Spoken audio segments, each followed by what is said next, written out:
মইতো 218 দিন মই কাৰাগাৰত থাকিলোঁ আৰু কালি মই ওলাই আহিলোঁ।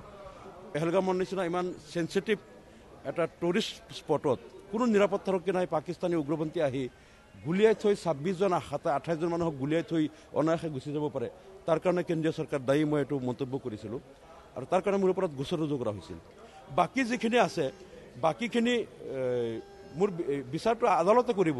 কথাটো মোৰ দুখ, মই দোষী হয় নে নহয় কি হয় এইটো আদালতে বিচাৰ কৰিব।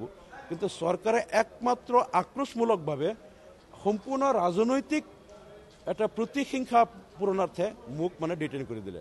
আৰু ইয়াৰ কাৰণটো হ'ল মই প্ৰায়েই বিধানসভাত সৰব হৈ থাকোঁ।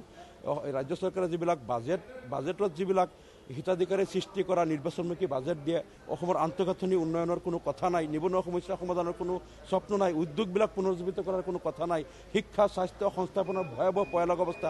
মই এইবিলাক কথা বিধানসভাত যেতিয়া মই উনুকিয়াই দিওঁ তেতিয়া ৰাজ্য চৰকাৰে যিবিলাক প্ৰতাৰণা কৰে ৰাইজক, তেওঁলোকে ফটাৰ ঢোল বজায়, সেই ঢোলটো ভাঙি যায়।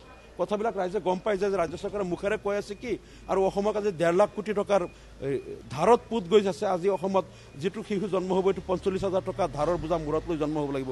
এই যে অসমখন ৰসাতলে লৈ গ'ল, এই কথাবিলাক মই সদনত যে কৈ থাকোঁ, এইটো এটা চান্স লৈ পেলাই ৰাজ্য চৰকাৰে মোৰ ওপৰত প্ৰতিশোধ ল'লে।